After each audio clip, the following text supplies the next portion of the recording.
కైలాసనాథుడు కొలువై మోక్షాన్ని ప్రసాదించే ముక్తిసీమ. దక్షయజ్ఞం జరిగిన ద్రాక్షారామం, క్షణంలో ముక్తిని ప్రసాదించే ముక్తేశ్వరాలయం, భక్తుని కోసం సాక్షాత్తు పరమేశ్వరుడు కేశములు ధరించిన శ్రీ ఉమాకొప్పేశ్వరాలయం. ఇలా పేర్లు ఏవైనా సాక్షాత్తు ఆ పరమేశ్వరుడు కొలువు తీరిన కైలాసమే ఈ కోనసీమ.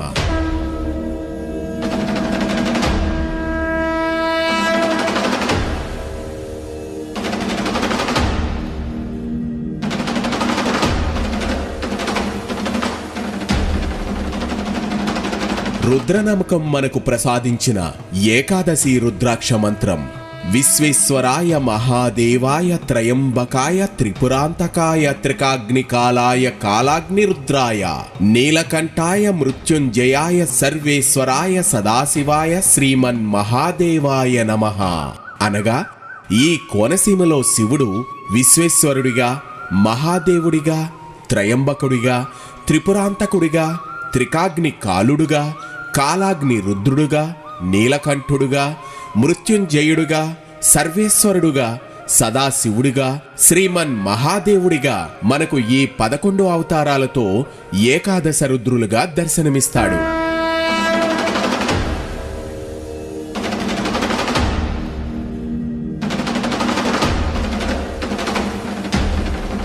ఈ ఏకాదశ రుద్రులు నవ్యాంధ్రప్రదేశ్లోని తూర్పుగోదావరి జిల్లా కోనసీమ ప్రాంతంలో నెలకొని ఉన్నారు.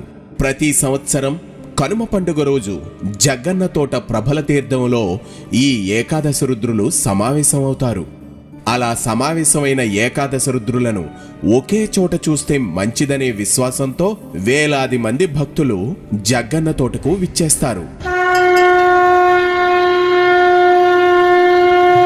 ఈ ఏకాదశ రుద్రులలో మొదటివాడు విశ్వేశ్వర రుద్రుడు వ్యాఘ్రేశ్వరం. ఈ గ్రామానికి వ్యాఘ్రేశ్వరం అనే పేరు ఎలా వచ్చింది అంటే, ఒక పులి బ్రాహ్మణుడిని వేటాడేందుకు ప్రయత్నించింది. అతను గొప్ప శివభక్తుడాయే. పులి తరుముతున్న తరుణంలో భయపడి అతను చెట్టుపైకెక్కి శివనామ జపం చేస్తాడు. అతను జపం చేస్తున్నప్పుడు అతను ఆకులను కోసి చెట్టు కింద ఉన్న పులి మీద వేస్తాడు. కొద్దిసేపటి తర్వాత పులి పూర్తిగా ఆకులతో కప్పబడి కదలలేకుండా ఉంటుంది. అప్పుడు బ్రాహ్మణుడు మెల్లగా చెట్టు మీద నుండి క్రిందకి దిగి పులిపై ఉన్న ఆకులను తీసివేస్తాడు. ఆశ్చర్యకరంగా పులిని దేవతలు ఆశీర్వదించి శివలింగంగా మార్చారు. ఇక్కడ పులి అనగా సంస్కృతంలో వ్యాఘ్రము.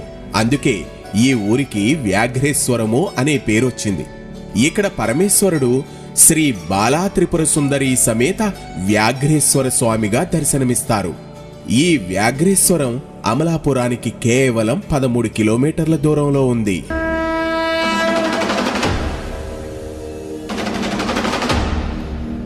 ఇక ఈ ఏకాదశ రుద్రులలో రెండవ లింగము మహాదేవ రుద్రుడు కె పెదపూడి గ్రామం. ఇక్కడ స్వామివారు శ్రీ పార్వతీ సమేత మేనకేశ్వర స్వామిగా దర్శనమిస్తారు.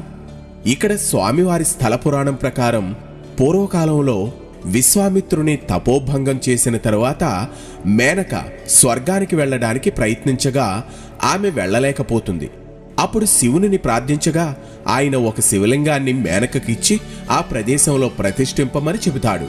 మేనక ఆ లింగాన్ని కృష్ణరాయుడు పెదపూడి అనగా కె పెదపూడి గ్రామంలో ప్రతిష్ఠించి స్వర్గానికి వెళ్ళిందని పురాణ కథ. మేనకచే ప్రతిష్ఠింపబడుటచే మేనకేశ్వర స్వామి అని పిలువబడుతుంది. ఈ పెదపూడి గ్రామం ముందు మనం దర్శించుకున్న వ్యాఘ్రేశ్వర స్వామి దేవాలయానికి కేవలం 5 కిలోమీటర్ల దూరంలో ఉంటుంది. ఈ ఏకాదశ రుద్రులలో మూడవ లింగము త్రయంబకేశ్వరుడు ఇరుసుమండ గ్రామం. ఇక్కడ శ్రీ బాలా త్రిపుర సుందరి సమేత ఆనందరామేశ్వర స్వామిగా భక్తులకి స్వామివారి దర్శనమిస్తారు. పురాణగాథ ప్రకారం రావణుని సంహరించిన తరువాత శ్రీరామచంద్రులు వారు సీతాలక్ష్మణ సమేతుడై పుష్పక విమానంలో అయోధ్యకు వెళుతూ ఉండగా మార్గమధ్యంలో ఇరుసుమండ వద్ద వారి విమానం కదలకుండా నిలిచిపోయిందట. అప్పుడు శ్రీరామచంద్రులు వారు శివుని ప్రార్థించి ఇక్కడ ఒక శివలింగాన్ని ప్రతిష్ఠించినని, అప్పుడు వారి పుష్పక విమానం ముందుకు కదలగా వారందరూ ఆనందభరితులయ్యారట. రామునిచే ప్రతిష్ఠింపబడినది కావున రామేశ్వరుడని, అందరికీ ఆనందదాయకమగుటచే ఆనందరామేశ్వరుడని పిలువబడుతున్నాడు. ఈ ఇరుసుమండ గ్రామం ముందు మనం దర్శించుకున్న కే పెదపూడి గ్రామానికి కేవలం 5 కిలోమీటర్ల దూరంలో ఉంది.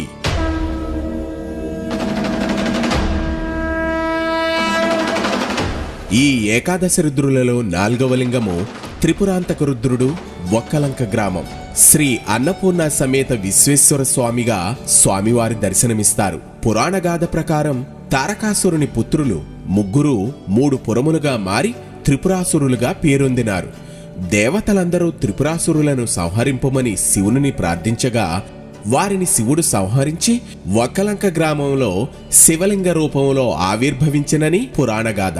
అప్పుడు ఆ గ్రామపు బ్రాహ్మణోత్తములచే శివలింగమును ప్రతిష్ఠింపబడి విశ్వేశ్వరునిగా పిలువబడుతున్నాడు. ఈ ఒక్కలంక గ్రామం ముందు మనం దర్శించుకున్న ఇరుసుమండ గ్రామానికి కేవలం 4 కిలోమీటర్ల దూరంలో ఉంటుంది.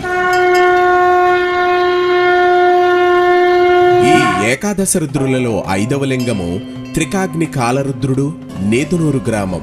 ఇక్కడ సర్వమంగళ పార్వతీ సమేత శ్రీ చెన్న మల్లేశ్వర స్వామిగా స్వామివారు భక్తులకి దర్శనమిస్తారు. ఇక్కడ స్థల పురాణం ప్రకారం 3 అగ్నుల యందు హోమం చేసిన ద్రవ్యాలను స్వీకరించి పరమేశ్వరుడు లింగరూపాన్ని పొందుట చేత త్రికాగ్ని కాలునిగా పిలువబడి అగస్త్య మహర్షిచే ఈ నేదునూరు గ్రామంలో ప్రతిష్ఠింపబడి శ్రీ ఉమాచెన్న మల్లేశ్వర స్వామిగా కొలవబడుచున్నాడు అని ప్రతీతి. ఈ నేదునూరు గ్రామం ముందు మనం దర్శించుకున్న ఒక్కలంక గ్రామానికి కేవలం 6 కిలోమీటర్ల దూరంలో ఉంది.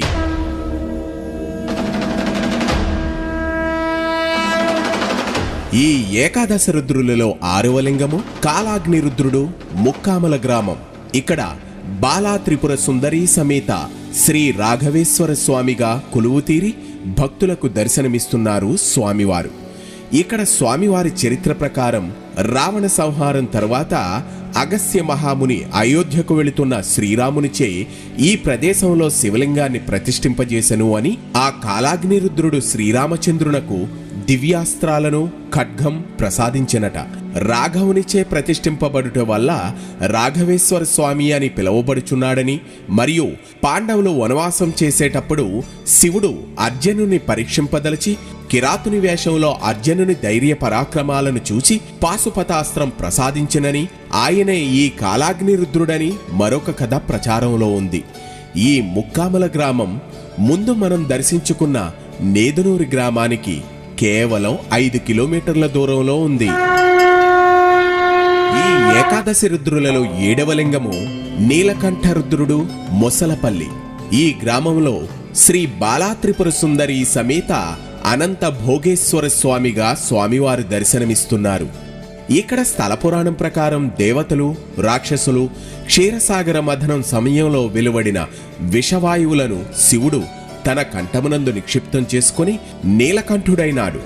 ఆ గరళకంఠుడే మొసలపల్లి గ్రామమునందు లింగరూపమును ఆవిర్భవించనని, తనను కొలిచిన వారికి అనంత భోగాలను అందించేవాడు అని, అనేక భోగులు అనగా పాములను ఆభరణములుగా ధరించినవాడు అగుట వల్ల అనంత భోగేశ్వర స్వామిగా పిలువబడుతున్నాడు అని స్థల పురాణం. ఈ మొసలపల్లి గ్రామం ముందు మనం దర్శించుకున్న ముక్కామల గ్రామానికి కేవలం 4 కిలోమీటర్ల దూరంలో ఉంటుంది.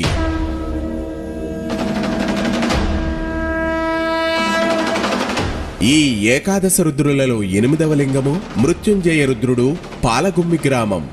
ఇక్కడ స్వామివారు శ్యామలాంబ సమేత శ్రీ చెన్న మల్లేశ్వర స్వామిగా దర్శనమిస్తారు. పురాణ కథ ఆధారంగా ఇక్కడ శివుడు అర్ధాయుష్కుడైన మార్కండేయుని మృత్యుముఖము నుండి రక్షించి యమునుని జయించి మృత్యుంజయుడయ్యను.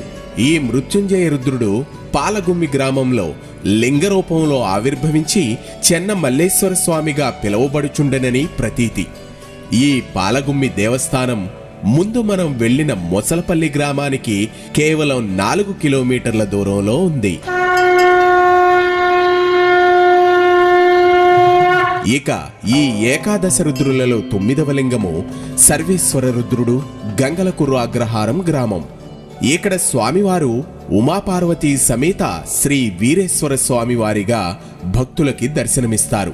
దక్షిణ యజ్ఞంలో సతీదేవి తండ్రి చేసిన అవమానాన్ని భరించలేక తన కాలితో నేలపై వ్రాయటం వల్ల ఏర్పడిన అగ్నిజ్వాలల్లో కాలి బూడిదైనప్పుడు శివుడు ఆగ్రహించి ఉగ్రరూపుడై నృత్యము చేసి తన జటాజూటములలో ఒక జటను తీసి నేలపై కొట్టుట వల్ల శివాంశ సంభూతుడైన వీరభద్రుడు జన్మించి దక్షయజ్ఞాన్ని ధ్వంసం చేశాడు.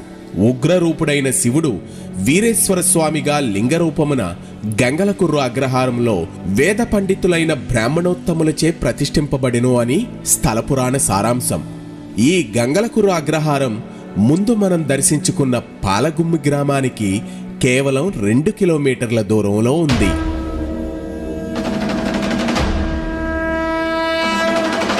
ఈ ఏకాదశ రుద్రులలో 10వ లింగము సదాశివ రుద్రుడు, గంగలకుర్రు గ్రామం. ఇక్కడ స్వామివారు సర్వమంగళ పార్వతీ సమేత శ్రీ చెన్న మల్లేశ్వర స్వామిగా భక్తులకి దర్శనమిస్తున్నారు. పురాణ కథ ప్రకారం పూర్వం బ్రహ్మ విష్ణువులు తమలో ఎవరు గొప్ప అనే వాదనకు దిగి శివుని వద్దకు వచ్చారు. అప్పుడు శివుడు ఆద్యంతము లేని లింగరూపమును ధరించి బ్రహ్మను తన శిరస్సును చూచి రమ్మనెను, విష్ణువును తన పాదాలను చూచి రమ్మనెను. విష్ణువు శివుని పాదములను కనుగొనలేక తిరిగి వచ్చి నేను చూడలేకపోయితినని చెప్పాను.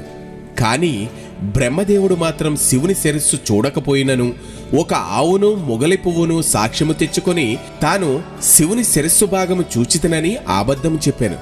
శివునికి ఆగ్రహం వచ్చి బ్రహ్మకు పూజా పునస్కారములు లేకుండా ఉండాలి అని శపించి విష్ణువే అగ్రగణ్యుడని చెప్పాను. ఆ లింగధారి అయిన సదాశివుడు గంగలకురు గ్రామంలో వేద పండితులైన బ్రాహ్మణోత్తములచే ప్రతిష్ఠింపబడిను అని పురాణ సారాంశం. ఈ గంగలకురు గ్రామం ముందు మనం దర్శించుకున్న గంగలకుర్రు అగ్రహారానికి కేవలం 4 కిలోమీటర్ల దూరంలో ఉంది. ఇక ఈ ఏకాదశ రుద్రులలో చివరిది 11వ లింగము శ్రీమన్ మహాదేవ రుద్రుడు, పుల్లేటుకుర్రు గ్రామం. ఇక్కడ స్వామివారు శ్రీ బాలా త్రిపుర సుందరి సమేత అభినవ వ్యాఘ్రేశ్వరుడుగా భక్తులకి దర్శనమిస్తున్నారు. ఇక్కడ స్థల పురాణం ప్రకారం పూర్వకాలంలో విష్ణుమూర్తి శివునిని సహస్ర కమలాలతో సహస్ర నామాలతో పూజించెను. దానికి సంతసించిన మహాదేవుడు విష్ణువుకు సుదర్శన చక్రమును బహుకరించెనట. ఆ మహాదేవుడు పుల్లేటుకుర్రు గ్రామంలో లింగరూపమున ఆవిర్భవించెను. పుల్లేటుకుర్రు గ్రామానికి పుండరీకపురము అని పూర్వకాలంలో ఒక పేరు ఉండేదట. పుండరీకము అనగా వ్యాఘ్రము అంటే పులి అనే అర్థము. వ్యాఘ్రేశ్వరంలో వ్యాఘ్రేశ్వర స్వామి ఉండుట చేత ఈ గ్రామంలో శివుడు అభినవ వ్యాఘ్రేశ్వర స్వామి అని పిలువబడుతుండెను.